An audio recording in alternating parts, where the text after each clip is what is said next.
Hey guys, what's going on? And this is Coulter Doty coming at you with the Bricks Report, where we discuss winning strategies for buyers and sellers, and also tips on agents how to have more success in the marketplace. And we're actually live today. First time I've done like a legit live video for business. I've kind of messed around with it before, but I am like so fired up right now. I found this new app on it's called Clubhouse. I have been like consumed with this thing. So, and this is not like a shout out to Clubhouse. Like I don't work for Clubhouse, but anyway, I have spent like, I'm not kidding, probably like the last 5 hours, or 5 hours out of the last 2 days, like consuming content on this thing. Basically the way it works is like people go live. They have these rooms where, they start conversations, whatever, and it's just totally unscripted. And so I was in a room last night, listening to Grant Cardone, Damon from Shark Tank, and then Billy Gina's marketing, which if you have seen him, he's like huge guy in the marketing space. But anyway, several of these huge hitters, Ty Lopez was on there, which I just honestly, I'm not a big fan of that guy, but to each his own. And but they were just discussing like business and real estate, and it was just all unscripted. It was just live, unscripted. And it was so cool. He was talking about, Grant was talking about how real estate is a partner's game. And he said, you want to put your partner game on steroids.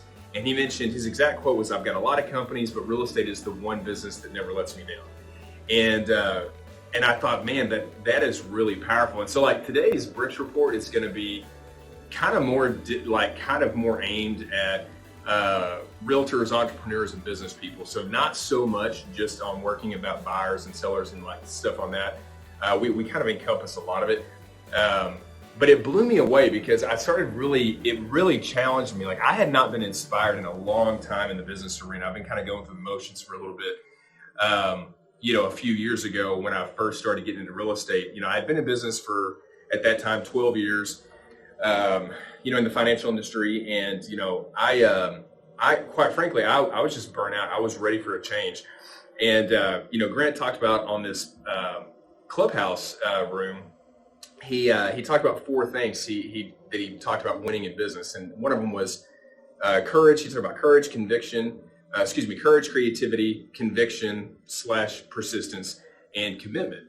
And he mentioned that he's got 9,000 units that he owns, and 9,000 apartments that he owns, and his goal is to take it to 39,000.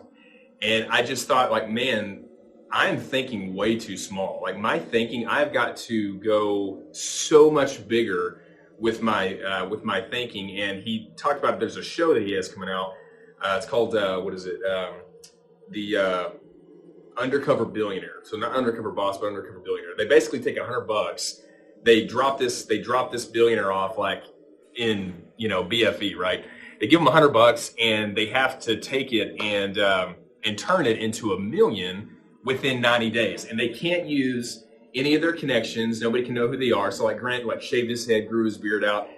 And it was crazy. So like he did this in the middle of COVID, and the guy's like 60 something years old. He's, worth, hundreds of millions. I mean, I guess right at $1 billion now, but anyway, he's worth a lot of money. He's out there, with nothing, scratch around, trying to figure out how to be a normal person and turn it into $1 million business with $100. And I was like, that is the coolest thing. I don't know, that just got me fired up and excited about this topic. And because I started thinking about kind of what made me transition from my former business into the business that we're in now. And, I was really worried. I caught some flack. I caught some flack from friends and people that were in the business with me, and at the time in the former business I was in. And, I had to take it on a chin, for a few months. And but you have to have the courage to keep going in the direction that that you're supposed to go in. And, and in terms of, creativity, Grant was talking about courage, creativity, conviction, persistence, and commitment. You have to be willing to like pivot. You have to be willing to, okay, I tried this, that didn't work. What's next? And adversity is adversity is not a sign that you should quit. Like adversity is not like, oh, maybe like God's calling me to like something else. Dude, like adversity is a natural part of the process of winning. Like you are going to have setbacks.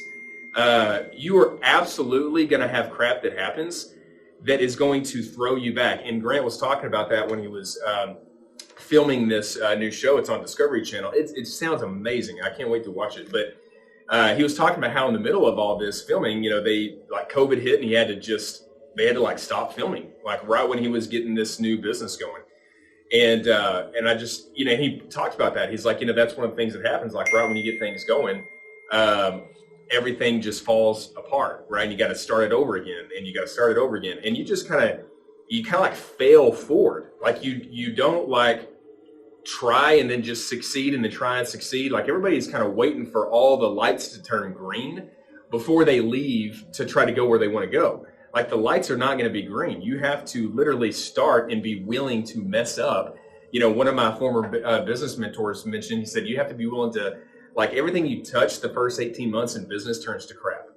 Everything you touch the first 18 months turns to crap. You are going to screw up. And that's where persistence comes into play. And it's going to take longer. It will take longer than you are hoping it's going to take. The first business I built, honestly, it took me probably 5 years longer than I had planned on it taking. Like where I finally got my point to, I thought my business was going to be there 5 years before it actually was. And that's the same thing in the real estate business. I'm wanting to scale, I'm wanting to grow, I want to do this, and I'm like, man, 12 months into it, like I should be, we should be further down the road and da da da da. And it's just part of the game. And so the last thing is, talking about is commitment on your business. You have to be committed. It's like the difference between, dating and, like being engaged, like versus being married. Like when if you're dating or if you're engaged, like there's still some, like, if we see some things we don't like we can pull the cord on this thing. But once you're married, things are meshed together, you're committed. It's like, no, we work it out. Like, I don't just throw in the towel because I don't like something that's happening. One of my buddies, put it one time, he said, hey, do you know the difference, if you sit down and eat at breakfast, do you know the difference between the chicken and what do you say, the chicken and the pig? If I've got eggs in front of me and bacon in front of me, and he's going to take credit for this whole video because I used his analogy, but it's all right. But he goes, what's the difference between the chicken and the pig at your breakfast, meal? And I was like, okay, man, what's the difference? He said, the chicken was interested, but the pig was committed. I was like, that's the corniest thing I've ever heard, but it held some truth. The chicken had eggs, gave me some breakfast, but it's still out there living. The pig killed itself to provide I guess somebody else killed it, obviously, but the pig had to die for me to eat. And that's the question is, are you willing to die? Are you willing to literally feel like you're going to die to get your business off the ground? Now, you're not going to, but that's the thing is people, they stare at and they look at that wall that they know they have to charge through and that they know that they have to bust through to either start that business or to scale it. I find there's kind of like 3 times in a business person's life where they hit these scenarios. One of them is starting a new business. The second thing is scaling the new business. And the third thing is if they are in a place where they need to revamp, where they need to get excited again about what they're doing. And in all 3 of these areas, there's this like wall that they know they have to break through to get where they want to go and to start doing, but they can't seem to get the courage or the willpower to do it. They just are like, man, I know I got to, but like I can't seem to like to put the effort in. And the moment that they actually do and they break through that wall, you know what they find out? And I found this to be true for myself. Because I've had to reset several times in business. I've had to revamp. I've had to start new. It's unbelievable what you'll do in a business career. But I found that when you break through that wall, it's paper thin. Like it wasn't that big of a deal. It seemed like this big thing like cooked up in your mind, but it really wasn't that big of a deal. Like all of the work was in thinking about doing it. But when you actually did it, when I actually did break through these like barriers. Once you get on the other side, it's not that big of a deal.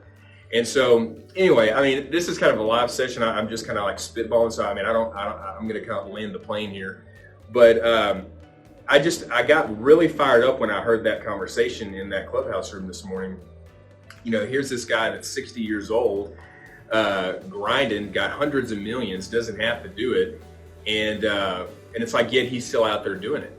And, you know, talking about the same basics that it takes to win a business, you know, that I know to be true today. And so I guess, you know, we could kind of wrap it up with the question being, you know, if real estate is a partner's game and you have to get your partner's game on steroids, this is not coming from me, this is coming from Grant Cardone, who's, you know, huge player in the real estate business.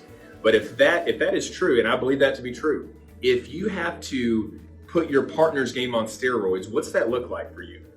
And that's what what does that mean for you? And that's what I'm so fired up about with Brix, is that our model, we've got the ability to scale a partner's game and put a partner's game on steroids. And I think that's probably one of the things I'm most excited about for 2021, is for probably the first time in my 14, coming up on 15-year business career, I'm positioned in a business where the systems are in place, the excitement's there. It's not a grind.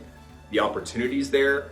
You know, the stars are aligned, or whatever you want to call it, and it's we are scalable. So I mean, from a partner standpoint, you know, and now whether you're a part of the Brix model or not, I'd just love to hear back from you. I'd love some engagement. You know, what are you doing to put your partner game on steroids? And so that's the question that Grant kind of left off with in that meeting room. So anyway, that's all I got. I'm going to finish my ramble. Wish you guys the best of success this 2021. Talk to y'all later.